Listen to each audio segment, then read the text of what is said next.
Hola, amigos y amigas del canal, hoy queremos llevar a ustedes un nuevo video que tiene relevancia en esta época. En nuestra época actual es muy mencionado y llevado en temas de discusión política y social. Se trata del Tratado de Bucareli. Te invitamos a que nos sigas en este nuevo video, así que, comenzamos. El Acuerdo de Bucareli, también conocido como Tratado de Bucareli por el lugar donde se realizaron las pláticas entre el 14 de mayo de 1923 y el 14 de agosto del mismo año, firmado en 1923, fue un pacto entre los gobiernos de México y Estados Unidos. Consistió en dos convenciones de reclamación, una especial y otra general. Los compromisos extraoficiales del gobierno de Álvaro Obregón se encuentran en las actas de las conversaciones, cuidadosamente redactadas para evitar efectos políticos indeseables. Estas dos convenciones reclamaban los daños que los ciudadanos estadounidenses sufrieron durante la revolución entre 1910 y 1920 y donde se desprendía el reconocimiento formal de EU hacia el gobierno mexicano después de la muerte de Venustiano Carranza, aunque el tema importante que se trató fue el artículo 27 de la Carta Magna de México en lo relativo al subsuelo y al petróleo. Existieron algunas exigencias por parte del Departamento de Estado de EU que reclamaban otros acuerdos secretos que no salieron formalmente a la luz. Hubo pláticas para exigir a México la no proliferación de armas y la no industrialización del país. Algunos representantes de EU llegaron a mencionarlos, mas sin embargo nunca pasó de solo comentarios, nunca se pactó algo similar.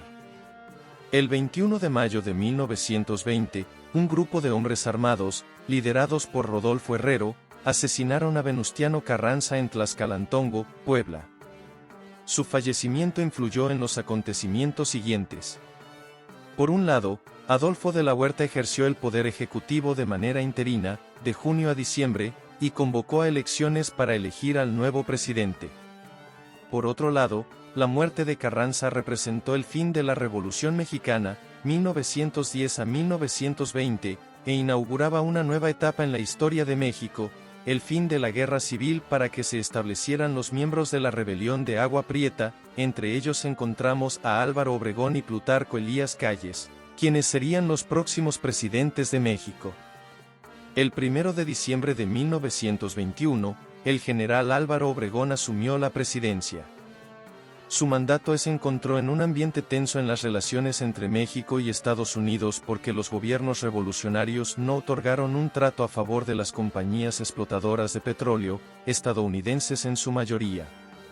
La Constitución de los Estados Unidos Mexicanos de 1917 estableció en su artículo 27 la estabilización de la explotación de los recursos naturales del país, que significa un proceso por el cual una empresa o sector pasa a ser controlado por el Estado.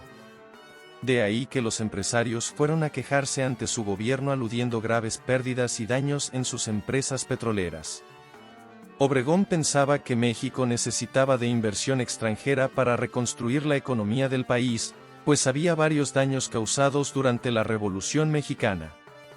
Al mismo tiempo, Obregón buscaba que Estados Unidos reconociera su presidencia.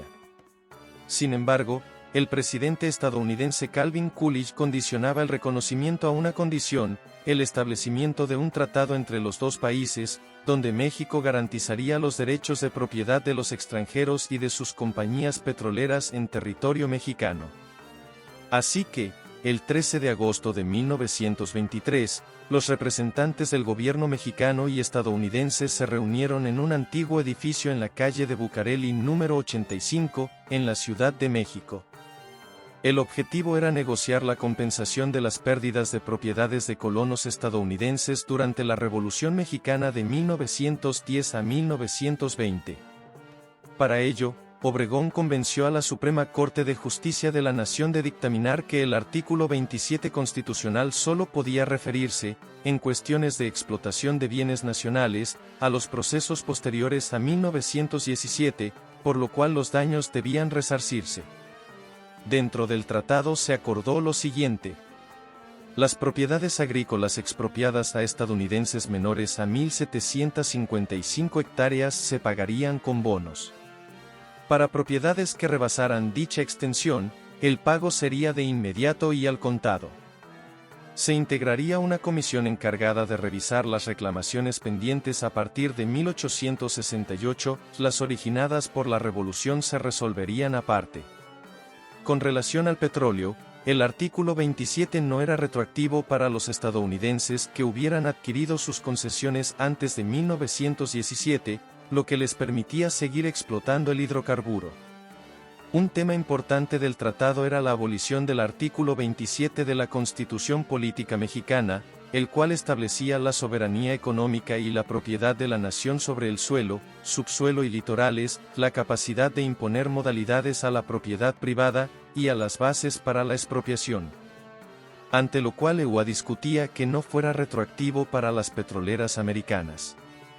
Además, se debía reanudar el pago de la deuda externa, suspendida durante el gobierno de Venustiano Carranza.